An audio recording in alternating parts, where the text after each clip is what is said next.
Galera, saiu o mais novo filme de Nanatsu no Taizai. Coisa louca, hein? A gente já sabia que o filme ia vir, né, em CGI, né? Ou seja, animação 3D. Bem diferente daquele 2D lá top dos animes. A gente tá acostumado com 2D. Mas e aí? O filme foi outro tiro no pé de Nanatsu? Porque você sabe, Nanatsu com aquele peitão lá do protagonista. A gente vai ver isso agora. Eu vou falar a verdade, hein? Vamos ver.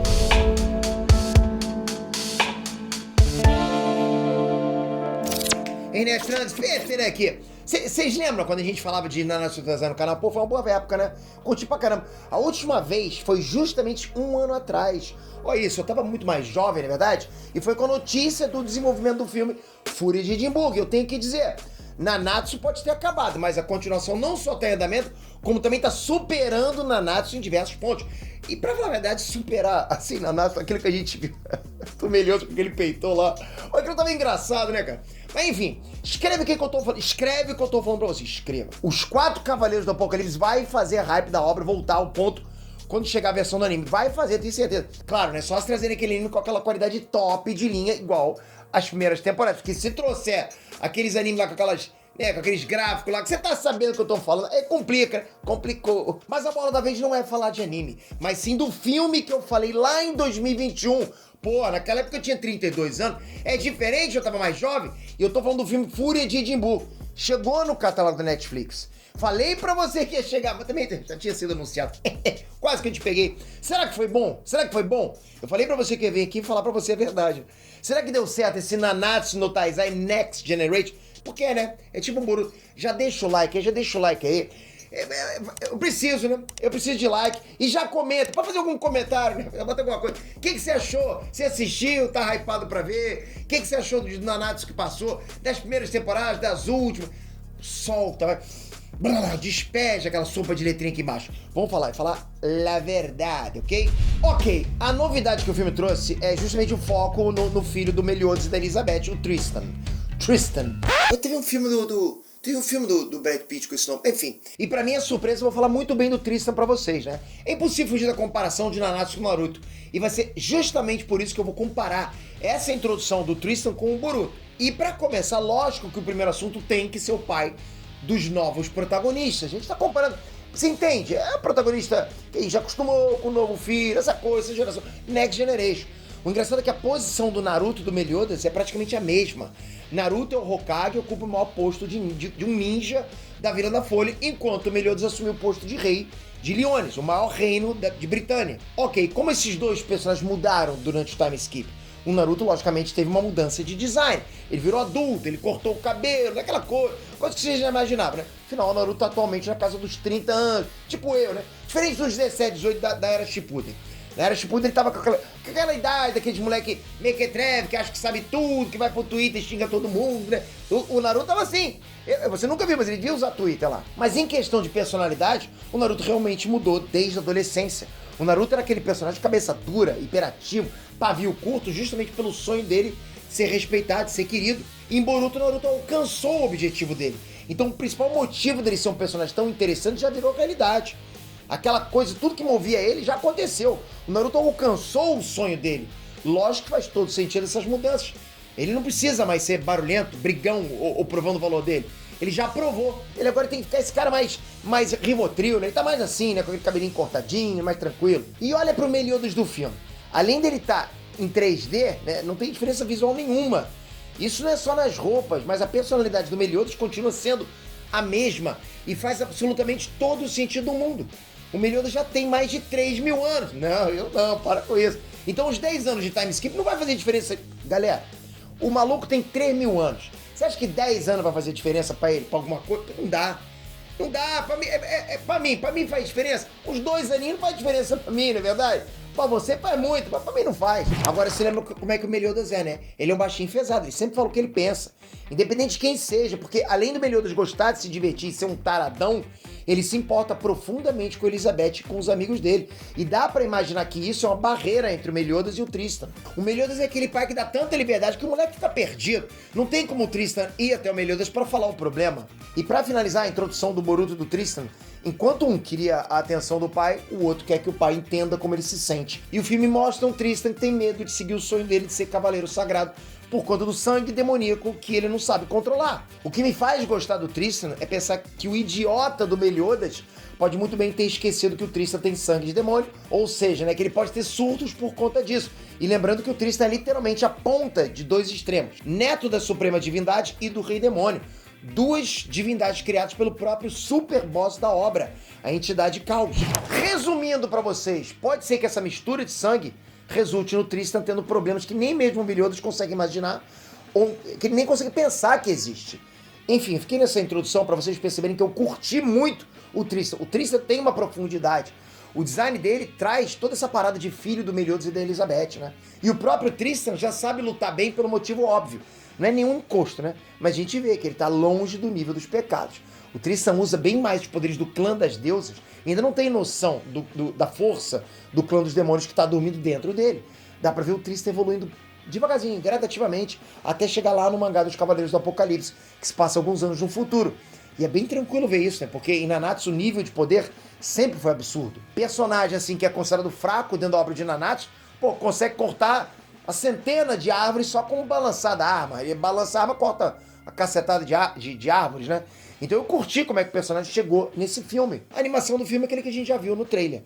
Mesmo sendo 3D, ficou bom pra um caramba. Você achou que eu ia falar mal do Meliodas com aquele peitão, né? Pô, que é isso? Dá pra ver que reduziram os quadros de animação pra dar aquele aspecto de anime. Isso, junto com outras técnicas de animação, fizeram um filme top de linha. Eu tirei onda com o filme chegar em 3D e eu quebrei a cara. Porque mandaram bem, acontece, mas que é isso? Eu sou humano com um pouquinho de inteligência artificial. Os personagens ficaram bem adaptados pro 3D, isso é bacana. E é bem pequena a estranheza, sabe, do uso do CGI pro filme. Geralmente tem, né, quando usa 3D, CGI dá uma estranheza. Eu, particularmente, eu não sou um hater de animação 3D. Eu sei que muitos de vocês acham horríveis isso, né, acham horrível isso. E principalmente aquelas animações que fica animação 2D em cima do 3D. Deve ter visto isso, eles vão parece que vão desenhando o 3D. Eu acho bom. Quando você tem coisas novas pra apresentar, eu acho bom. Lógico que eu não gosto de 3D, que é aquela preguiça de fazer o 2D. Porque 2D é desenho, é frame quadro a quadro, né? Tu vai fazendo aquela paradinha assim. Então é muito desenho que o cara vai fazendo ali. Quando é bem feito, né? Quando tu vê, ó, sei lá, uma luta, uma coisa bem feita assim, tipo quadro a quadro, você vê os movimentos perfeitos, pô, fica surreal. Mas o 3D consegue atingir esse ponto também, se for um 3D bem feito, com vários ângulos, uma coisa bem... É só você ver CGI de filme, né? CGI de filme pode ser ruim, né? Tipo She-Hulk, ou pode ser um CGI bom pra caramba. Bom, mas a única personagem que eu estranhei foi Elizabeth. Mas é aquilo que eu falei, ela é uma das poucas personagens que realmente mudou o visual, que ficou mais velho. Então, se algum personagem iria ficar diferente, é justamente ela. Além da animação, também rolou um efeito especial muito top nos personagens. Lembra um pouco os efeitos da série Arcane, né? De League of Legends. Não sei se vocês viram. Top pra caramba. Não tão bom quanto esses efeitos, mas qualquer coisa que tenha uns 50% da qualidade de Arcane, já é uma grande coisa. Arcane é uma obra-prima. Pô, tu não viu? Tá dando mole. Especialmente pra Nanatsu, né? Que levou uma lombada atrás de lombada. Então, quando tem uma coisa média, pô, tu tá tendo um avanço, um time skip pra Nanatsu de animação gigantesco. Agora na história, Peter, fala da história aí. Na questão da história, foi uma surpresa bacana, especialmente porque aproveitaram uma informação do fim do mangá e do anime de Nanatsu. O vilão do filme é o ex-cavaleiro sagrado e Pleiade do Céu Azul, né, o Death Pierce. No fim de Nanatsu, o Death Pierce foi pra Edimburgo criar o reino só pros humanos. E lógico que o cara não consegue ameaçar nenhuma mosca nessa altura do campeonato. Os pecados capitais são infinitamente mais fortes que ele. Porra, a Jane sozinha já poderia lidar com o cara sem problema algum, só ela. Mas é aí que vem os acontecimentos lá no fim da obra, que trouxeram o poder do caos como novidade. O Death Pierce é uma ameaça pelo fato dele carregar uma arma que é composta de caos. O poder de alterar o tempo e espaço, controlar vida e morte. E aí tudo isso, porra, num pacote só, né, faz o Death Pierce um vilão bacana pro filme. Super imponente, super poderoso. Especialmente por ele já ser um personagem conhecido, já que ele não tem aquela pinta de vilão principal no nível dos pecados, não existe escolha melhor do que colocar ele para ser um dos primeiros desafios do Tristan. E isso foi bacana, foi bem pensado. Agora bora falar da versão brasileira, eu sei que vocês iam me perguntar isso. Eu vou direto ao ponto. Essa é a melhor versão de todas. Primeiro que trouxeram todos os dubladores consagrados das primeiras temporadas pra fazer os personagens que a gente gosta. Pô, e assim, mesmo que o Ban, o King e Diana mal tenha aparecido no filme, todos carregaram aquela voz que a gente tá acostumado e que encaixa perfeitamente com os personagens. Isso é fanservice. Porra, galera, vocês que contratam os dubladores, porra, não tem que mudar dublador. Para com o Wilson, porra. Isso é chato. Sobre os personagens novos, essa é a primeira vez que a gente vê o Tristan sendo dublado. E acertaram com o dublador. Tem aquele ar de criança aventureira, sabe? Aquela coisa determinada. Então não tem o que reclamar. Aliás, eu sou ruim de reclamar de dublagem brasileira pra caramba, porque eu gosto pra caramba. Outros personagens de suporte também tiveram vozes maneiras. Eles acertaram tudo, as vozes estão todas legais. Não daqueles casos lá onde pagaram, sei lá, $1 e Guaraná, uma coxinha pros dubladores. Realmente trouxeram qualidade, mandaram bem. E é por isso que o Brasil é referência no mundo da dublagem. E é mesmo, não sei se sabia dessa. Cotter! Papim! Ele está se arriscando para salvar a mãe sofredora. Está pronto pra lutar?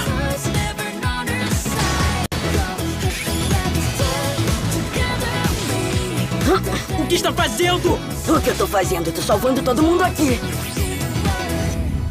Então meu veredito é, já sabe, né? Já sabe. Fúria de Edimburgo é um baita filme pra vocês, fãs de Nanatsu no Taizai. Se vocês estão comigo daquela época, né? Fim do pós-torneio do poder de Dragon Ball, seguiram comigo adiante. Você lembra? A gente ficou órfão do torneio do poder, escolhemos Nanatsu pra continuar. Pô, se vocês estão daquela época, desde aquela época comigo, assiste esse filme, vocês vão gostar pra caramba. Depois do primeiro filme ter sido bacana, mas não acrescentar nada, e o segundo, tipo, não ser nem tão bonito e completamente irritante, eu posso dizer que Fúria de Edimburgo acertou tanto em animação quanto em conteúdo. É literalmente o prato perfeito pra quem curte Nanatsu no Taizai. Você curte, você vai curtir. E o filme é só parte 1, ou seja, vai ter outro filme pra concluir a história. A parte 2, lógico, né? Eles devem manter esse mesmo ritmo e acertar na mosca outra vez. Eu acho que vai ser outro acerto. Agora comenta que já assistiu esse filme, Fúria de Edimburgo, tá hypado pra ver? O que você acha? Você acha que perdeu um pouquinho a mão, Nanatsu, você já não tá mais tão empolgado? Ou você ainda é fãzaço de Nanatsu, como eu sou até hoje? Comentem. Se toca aqui, se inscreve no canal, que é isso? Não abandona o barco, eu falo pra você. Vai demorar muito, né, pra eu envelhecer. Eu tenho que estar com a barba até aqui. Quando eu ficar com a barba daqui, eu paro. Toca no canal, toca aqui, se inscreve no canal, ativa o sininho. Eu vou continuar cobrindo tudo. Obrigado de coração. Tamo junto, até o próximo vídeo. Valeu, fui!